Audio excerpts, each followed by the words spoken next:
Biotech पहल के लिए अमृत अनुदान आज का विषय। केंद्रीय मंत्री डॉक्टर जितेंद्र सिंह ने एकीकृत सहयोग में स्टार्टअप, उद्योग, शिक्षा और अनुसंधान निकायों को शामिल करने वाली जैव प्रौद्योगिकी यानी बायोटेक पहल के लिए 75 अमृत अनुदानों की घोषणा की है। आइए जानते हैं यह चर्चा में क्यों है। जैव प्रौद्योगिकी विभाग, जैव प्रौद्योगिकी उद्योग अनुसंधान सहायता परिषद की यह 75 अमृत टीम अनुदान पहल प्रधानमंत्री नरेंद्र मोदी के जय अनुसंधान के आह्वान को बढ़ावा देगी। जैव प्रौद्योगिकी क्षेत्र के सभी डोमेन विशिष्ट क्षेत्रों में उच्च जोखिम, महत्वाकांक्षी अनुसंधान विचारों, कीर्तिमान संचालित सहयोगी अनुसंधान के लिए 75 अंतर अनुशासनात्मक बहुसंस्थागत अनुदानों का समर्थन किया जाएगा। स्टार्टअप, उद्योग, अकादमिक और अनुसंधान निकाय सार्वजनिक निजी भागीदारी प्रारूप अपनी टीम साइंस ग्रांट बना सकते हैं, जिससे कि अंतर अनुशासनात्मक उच्च गुणवत्ता वाले अनुसंधान के लिए 2 से 3 साल की अवधि में 10 से 15 करोड़ रुपए का अनुदान प्राप्त किया जा सके। आइए चर्चा करते हैं 75 अमृत अनुदानों पर।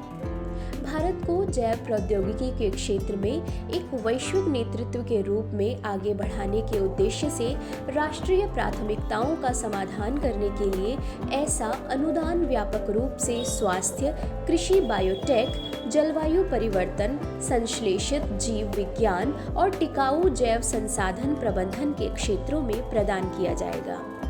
इस पहल के माध्यम से सामाजिक जरूरतों के लिए ज्ञान आधारित खोज, समाधान, वैज्ञानिक मूल्य और प्रभाव की परिवर्तनकारी प्रगति समग्र लक्ष्य प्राप्त किया जाएगा। साथ ही यह एक समान वैश्विक भागीदार के रूप में भारत के उभरने में भी योगदान दे रहा है।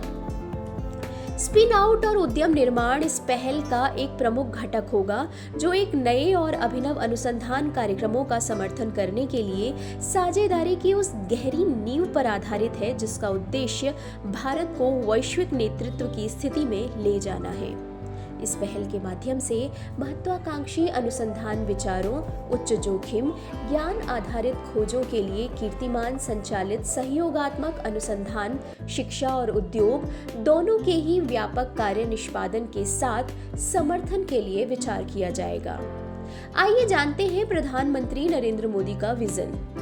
इस वर्ष के स्वतंत्रता दिवस के संबोधन में लाल किले की प्राचीर से प्रधानमंत्री नरेंद्र मोदी ने अनुसंधान के महत्व को तब रेखांकित किया। वहां उन्होंने यह कहा कि आज तक हम अपने श्रद्धेय लाल बहादुर शास्त्री जी को उनके प्रेरक आह्वान जय जवान जय किसान के लिए हमेशा याद करते हैं, जिसका शाब्दिक अर्थ है सैनिक की जय हो, किसान की जय हो। बाद में अटल बिहारी वाजपेयी जी ने इसमें जय विज्ञान एक नई कड़ी जोड़ी, जिसका अर्थ था विज्ञान की जय हो, और हमने इसे अत्यधिक महत्व दिया। लेकिन अब इस अमृत काल के नए चरण में जय अनुसंधान को जोड़ना अनिवार्य है, जो कि नवाचार की जय है। जय जवान जय किसान, जय विज्ञान, जय अनुसंधान। अब एक नजर डालते हैं भारत की जैव अर्थव्यवस्था पर। भारत की जैव अर्थव्यवस्था 2025 तक $70 अरब से बढ़कर $150 अरब हो जाएगी, और इसे जैव प्रौद्योगिकी क्षेत्र में सभी हितधारकों की सक्रिय भागीदारी से ही हासिल किया जा सकता है। जैव प्रौद्योगिकी क्षेत्र को तेजी से बढ़ने वाले प्रमुख चालकों में से एक के रूप में पहचाना गया है, और यह अगले 25 वर्षों की अमृतकाल अवधि में भारत की विकसित आर्थिक स्थिति का मुख्य ध्वजवाहक होगा। जैव प्रौद्योगिकी विभाग डीबीटी की अपने सार्वजनिक क्षेत्र के लोक उपक्रम पीएसयू के साथ भूमिका। जैव प्रौद्योगिकी विभाग की अपने सार्वजनिक क्षेत्र के लोक उपक्रम जैव प्रौद्योगिकी उद्योग अनुसंधान सहायता परिषद के साथ जैव क्षेत्र में एक ऐसी विशिष्ट उपस्थिति है जिसने देश भर के संस्थानों, विश्वविद्यालयों, उद्योगों में बड़े पैमाने पर और विविध क्षेत्रों में अनुसंधान प्रयासों का समर्थन किया है।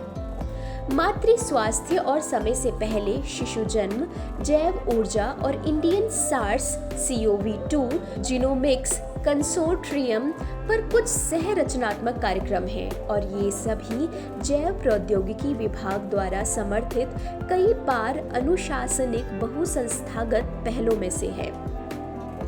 कोविड महामारी ने भारत में निर्मित अनूठे टीकों, नैदानिक स्वास्थ्य देखरेख सेवाओं की उपलब्धता और उन प्रबंधन समाधानों के महत्वपूर्ण प्रभाव को देखा जो आत्मनिर्भर भारत की बढ़ती ताकत का समर्थन करते हैं। इस वीडियो के बारे में अपने सुझाव और फीडबैक कमेंट सेक्शन में देना न भूलें।